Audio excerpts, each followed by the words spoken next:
네, 어제 총상을 입고 귀순한 북한 병사가 군사분계선을 넘는 긴박한 상황이 추가로 확인됐습니다. 북한 병사는 군용 차량을 타고 북한군 초소 바로 앞까지 돌진을 했고 추격자들의 총격을 피해서 다름 아닌 우리 군 초소 건물에 몸을 숨겼던 것으로 전해졌습니다. 취재 기자 연결해서 좀 더 자세한 얘기 들어보겠습니다. 강정규 기자. 네, 국방부입니다. 예, 어제 북한군 병사 탈주 과정에서 북한군의 총격이 있었는데요. 알려진 것보다 지금 상황이 더 긴박했던 것 같군요.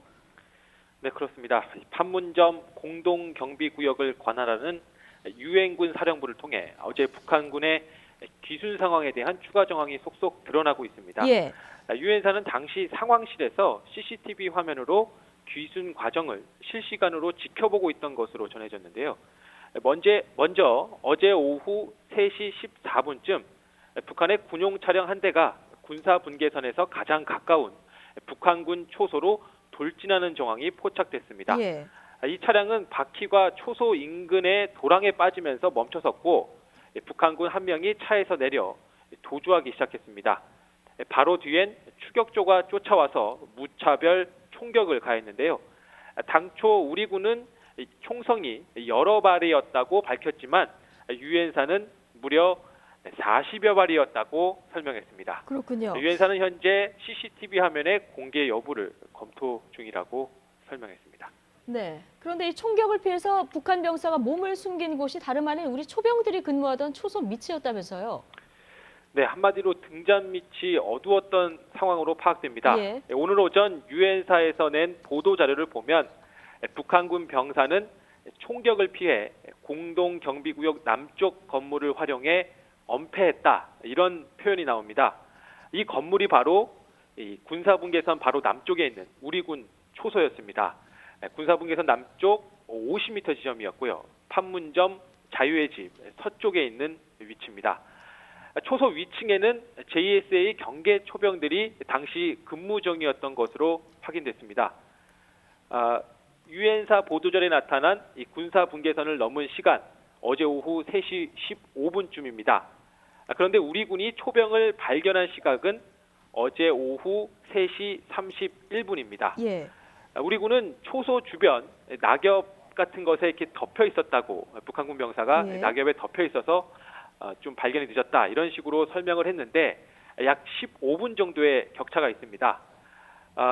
유엔사 설명에 따르면 이 CCTV 화면을 통해 나타난 북한군 병사가 최종적으로 쓰러진 지점, 그것의 실제 장소를 찾는데 그 정도 시간이 소요됐다는 설명인데요. 예.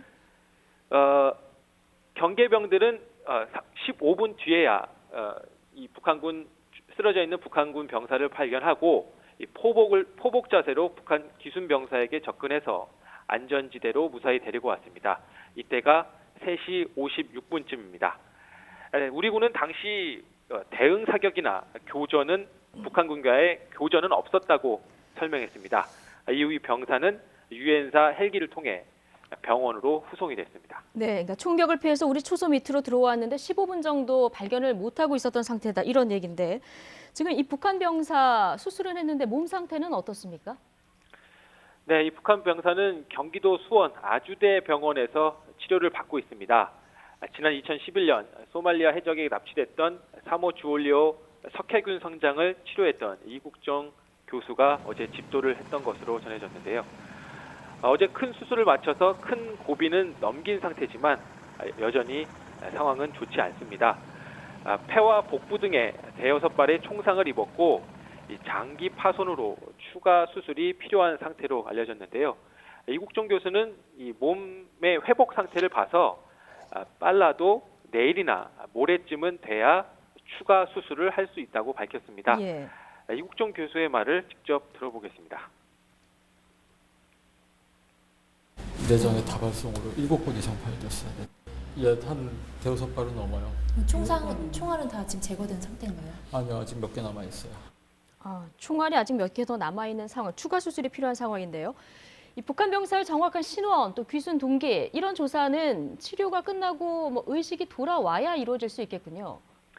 네, 그렇습니다. 북한군 병사 현재 중환자실에서 치료를 받고 있고요. 무의식 상태인 것으로 알려졌습니다. 추가 수술과 회복 등의 소요되는 시간을 고려하면 이번 주 안에 조사하기는 힘들 것으로 보입니다. 다만 이 북한군 병사는 귀순 당시 이 하급 전사 복장을 하고 있었고 예. 외관상 20대 초반의 남성으로 보인다는 것이 현재까지 알려진 전부입니다. 귀순 당시 무장을 하지 않았던 것으로 알려졌고요. 현재 아주대 병원에는 그 유엔사 관계자들과 정보기관 요원들이 나와서 실시간으로 상황을 파악하고 있는 것으로 전해졌습니다. 예. 또 만일의 사태에 대비해 경찰이 병원 주변을 삼엄히 경비하고 있는 것으로 전해지고 있습니다. 예. 자, 강정규 기자, 북한 병사가 이렇게 판문점을 통해서 귀순한 것 굉장히 이례적인 일 아닙니까? 네, 그렇습니다. 이 화면을 통해서 보시는 것처럼 판문점은 남북 양측이 이 바닥에 그려진 선 하나를 사이에 두고 마주보고 있는 곳입니다. 따라서 북한군은 노동당이나 북한 군부의 고위직 자녀 혹은 사상적으로 검증이 충분히 된 인원을 주로 이곳에 배치를 하게 되는데요. 따라서 이번에 탈주한 북한 병사의 신원과 귀순 동기에 관심이 쏠리고 있습니다. 판문점을 통해 북한군 병사가 귀순한 사례는 이번이 처음은 아닙니다. 지난 1998년 2월에 북한군 장교 1명 그리고 2007년 9월에 병사 1명이 판문점 JSA를 통해 귀순을 한 적이 있는데요.